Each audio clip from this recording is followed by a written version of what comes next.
I'm Dr. Cara English. I'm the CEO of the Cummings Graduate Institute and director of our Doctor of Behavioral Health program. And I'm Dr. Larry Ford. I'm a faculty member at the Cummings Graduate Institute of Behavioral Health Studies. And we are here in a very typical medical park plaza here in Arizona. And we're here because we're talking a little bit today about the opportunities for doctors of behavioral health to really innovate in the field of healthcare. Yes. And the reason that we're talking about this today is because last night we had some breaking news about the new Surgeon General in the United States. Yes. You want to talk a little bit about that? Yes, so with the new administration, they changed the current Surgeon General to a new Surgeon General, and which happens to be an RN, with a PhD, and that's very amazing news, because that shows when a discipline is ready to step up, and when they have news, or when they're able to identify and fill a gap, then the opportunity will always present itself. And now the discipline that happens to be registered nurses actually were able to step up like they have in many years before, many decades before, stepped up into a position to where they can really impact change. And we believe through the DBH program and through CGI that we have a similar opportunity to impact and change healthcare as it currently presents itself. So it's really a matter of looking at the history, and in the Surgeon General's position, it's really historically been physicians. Yes. And now we have a nurse who's really taking advantage and stepping up when that opportunity came, in that direction for a nurse to be able to step into a job that's, previously never been offered to a nurse before. Stepping up and really taking advantage of that place and that space of being able to innovate and hopefully do something better. Yes. And that's really what being a doctor of behavioral health is all about, recognizing how professions have innovated in the past and taking advantage, grabbing hold of the time is now. Yes. And it is to us to lead and be able to really innovate and take the healthcare system forward, because we continue to look for physicians, right? We place a lot of that accountability on physicians to innovate, to make the change. But it's not necessarily the provider that is not correct, it's the structure. It's the overall structure that needs to change.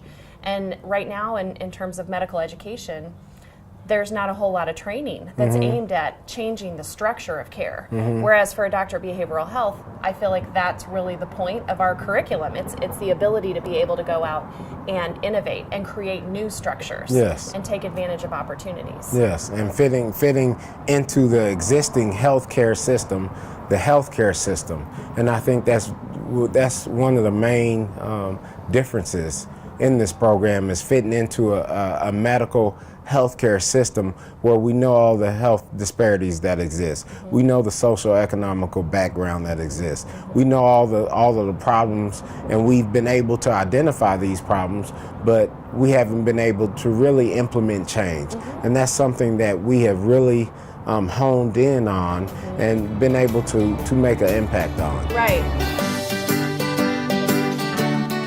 So here we are inside this very typical medical park plaza here in Arizona, and looking around we see several different specialties here.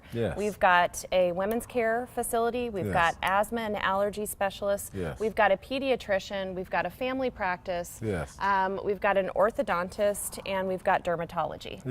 So we can pretty easily see an opportunity for a behavioral health provider here to build some great relationships, establish a great, collaborative working relationship within this plaza, and maybe even unite some of the practices that don't even know they should be working together.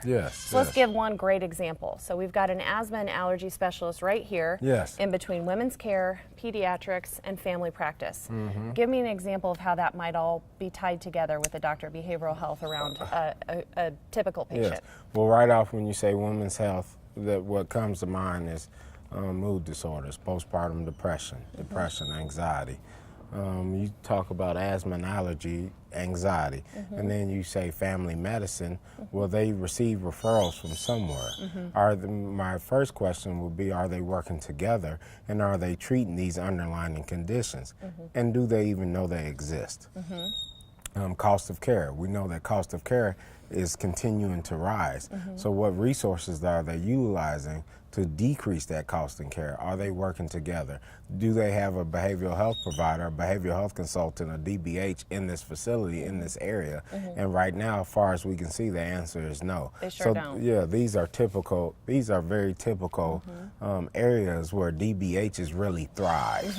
And in the past, you'd see an area like this, and the behavioral health providers stay away. Yeah. Whereas our thinking is, no, this is where we belong. We need to be right out here in front and right out where all patients can walk by and see that we are here, we're accessible, we're right next to their family practice, primary care, pediatrician, we're right here next to their asthma and allergy specialist. So when they're coming in to get that care, and I'm thinking of a pediatric patient who has asthma, and the pediatrician refers them right over here to our good neighbor, our asthma and allergy specialist. The asthma and allergy specialist notices that something might be going on that is exacerbating that asthma, or the transition from allergy into asthma and then into the need for a rescue inhaler or a nebulizer. There might be some kind of adherence problem with how often you use in the nebulizer.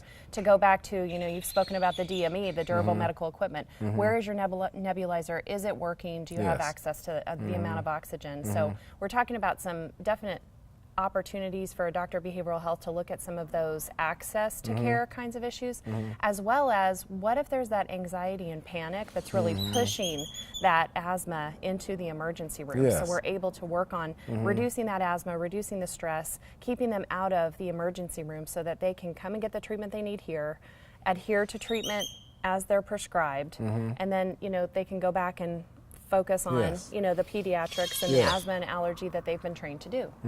And then you look at it, and if you just look at it from an overall perspective, just imagine how much we would be able to decrease, if not end the stigma of mental health conditions if the provider was right next to the other provider. So now it's not going back behind the bushes going to get treatment. It's simply right next door to my other provider. And it's a chain reaction. Okay, I have to go here, I have to go here, and that really decreases stigma. And then we all know each other in the community. And wouldn't it be nice if asthma and allergy specialists could just pick up the phone and say, this seems like maybe there's a little bit of stress that's contributing to that, having that asthma attack. I'd really like for you to see my colleague. He's right across the foyer here, and I'm going to call Dr. Ford. I'm going to see if he can get you in the next 10 minutes just to tell you about what he does. He's got specialty skills that really relate to helping you control that stress and that asthma, keeping your attacks, reduced, helping make sure that you know how to use the equipment and, have the connections that you need in the community. He'll follow up with me and let me know how, what he's told you. It's part of the treatment plan. And he'll let me know, whether or not it's working. And then that way we'll know if our teamwork is helping you. And what I found when other providers say that to a patient or somebody who needs services, they're so amazed.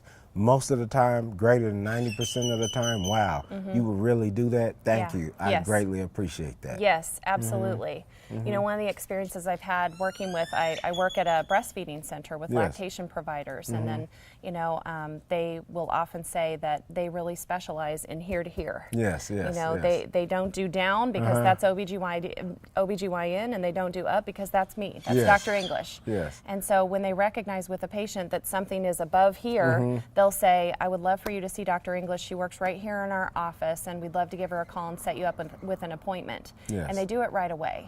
And having that, like you mentioned, as a patient myself, I would be very pleased with that, because as you know, when you go to primary care and they want you to see a cardiologist or they want you to see another specialist, they'll call and facilitate or coordinate that referral for you. Most of the time that is happening. But that's not happening with mental health. It's not happening. So imagine the opportunity to improve that process if we're right here in the same plaza. And imagine if not only this began to happen, not in this plaza, but the plaza next to this one, and the one next to that one, and not just in this city, but the surrounding cities.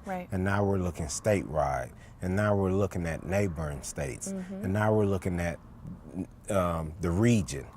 And before long, we will be looking at the country. And that's how we improve our healthcare system. Right, and I even think about, the opportunities through technology. There's so many different wearable technologies and, telemedicine that we can use to reach patients who don't have access in their local communities. But, from the doctor's office, I have the ability through my electronic health record to connect with patients who are in far away as Flagstaff or Sedona, and they're calling for an appointment, but they can't come in, but certainly they can see me through telemed.